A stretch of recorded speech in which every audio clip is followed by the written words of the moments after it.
Foli tɔndi amodi an filɛbagaw ma yan fo u sigiyɔrɔ la Mali kɔnɔ fo ka taa se Mali kɔkanama kɔlɔdɔniya ko bi ye juma ye avril kalo tile 14 san 2023 aw bisimila ka flash info kɛnɛ kan.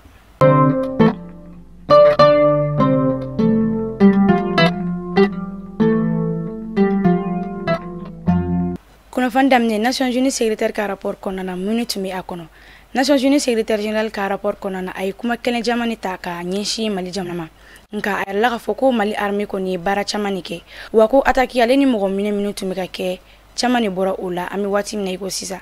a baladɔniya k'a fɔ ko banka ɲoro koro attaque dɔgɔyara yen kɛrɛnkɛrɛnnenya la Songolo n'ale bɛ ɲɔnɔ a yɛrɛ la k'a fɔ ko basiki kɔni nalen don sabula Mali armée ale ye baara caman kɛ yen yɔrɔ ninnu na nka kalo 6 kɔnɔna na bin kɛra muso 200 ani muso 30 o de kan wa MINUSMA yɛrɛ y'a yira k'a fɔ k'u balilen don u ka baaraw kɛ sabula u ye misali ta u ka laɲini dɔw kan laɲini minnu tun y'o kɛ Mali gouvernement fɛ ko ka autorisation d'u ma ka u ka drone ale n'u ka avion olu munumunu Mali sanfɛla la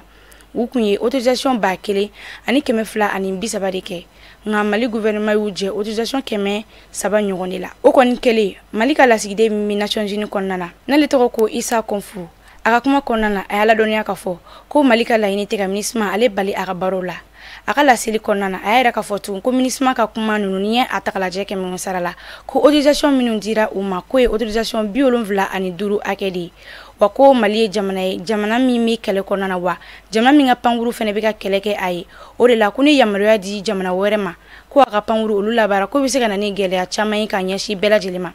min ye MINUSMA ale yɛrɛ tagali ko ye ka bɔ Mali kɔnɔna na Isa Konfuru ale kumana o fɛnɛ kan a yɛrɛ k'a fɔ ko Mali gouvernement kɔni pɛrɛlen don ka lajɛ dɔ sigi sen kan walasa MINUSMA ale bɛ se ka taa cogo min na sabula ko MINUSMA ale ka baara Mali kɔnɔna na ko a ma Mali gouvernement ale ni Malien olu si nimisi wasa Mali gouvernement ale y'a laɲini Nations Unies fɛ ko France ale kana kɛ Mali kumada ye Nations Unies ale kɛnɛ kan nka fo sisan Nations Unies ale kɔni ma kala bila ɲina ni ka bɛn ni kuma in ye.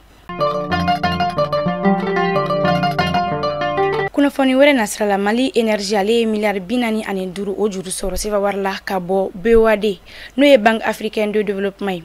ala k'a fɔ ko musaka in kɔni bɛna kɛ sababu ye ka courant di jamana kɔnɔdenw ma ani ka sɔrɔ ale yiriwa o waati kelen na courant tigɛli bɛ kɛ gɛlɛyaba ye sigidala mɔgɔw olu bolo mobitikaw ye fɛɛrɛ dɔ sigi sen kan courant tigɛ ko kun ka marisi kalo tɛmɛnen o yɛrɛ bɛ kɛ sababu ye ni courant ale bɛ tila sewari ale ni mobiti ni ɲɔgɔn cɛ Bajangarakaw fɛ yen nɔ dumunifɛn feerelaw ale ni soudeur olu y'a yira k'a fɔ k'u taara u bɛna nin ko in lahalaya bila minɛn min kɔnɔ jamana kɔrɔyan fan fɛ kɛrɛnkɛrɛnnenya la minɛn ka kin dɔw kɔnɔ olu bɛ se ka tile 3 bɔɲɔgɔnko kɛ dibi la courant tigɛ bɛ Mali kɔni bɛ ka kɛ sababu ye ka fiɲɛ don jagokow la fo ka taa se jamana baarakɛyɔrɔ dɔw la. Amitani kunnafoni ye diɲɛ fan wɛrɛ fɛ an ma an kunda Tunisie kan farafina subsaharien jamanaden caman kɔni kun bɔlen don k'u kunna duniya kelenya tɔma Nations Unies jabala kan Tunis nin tamanden ninnu caman bɛ gɛlɛya de kɔnɔna na kabini février kalo waati la ka kɛ n'u ka jamanakuntigi Kais Saied ale ka siya woloma kunnafoni dɔw ye.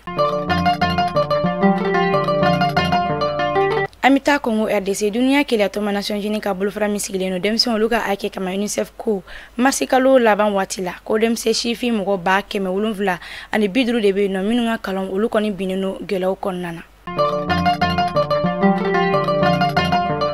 Mali kunnafoni TV direction commerciale ma bɛ aw ladɔnniya maa minnu bɛ n'aw bɛ fɛ aw ka feerefɛnw olu de ka lakodɔn walima aw ka cakɛda aw bɛ nɛgɛjuru sira o bama an ka écran sanfɛ Mali kunnafoni jamana lajɛbagaw nin bɛ dansigi kɛ bi bamanankan kunnafoni na an b'a fɔ ko aw k'an bɛ tɛnɛ don kunnafoni kuraw olu kɛnɛ kan.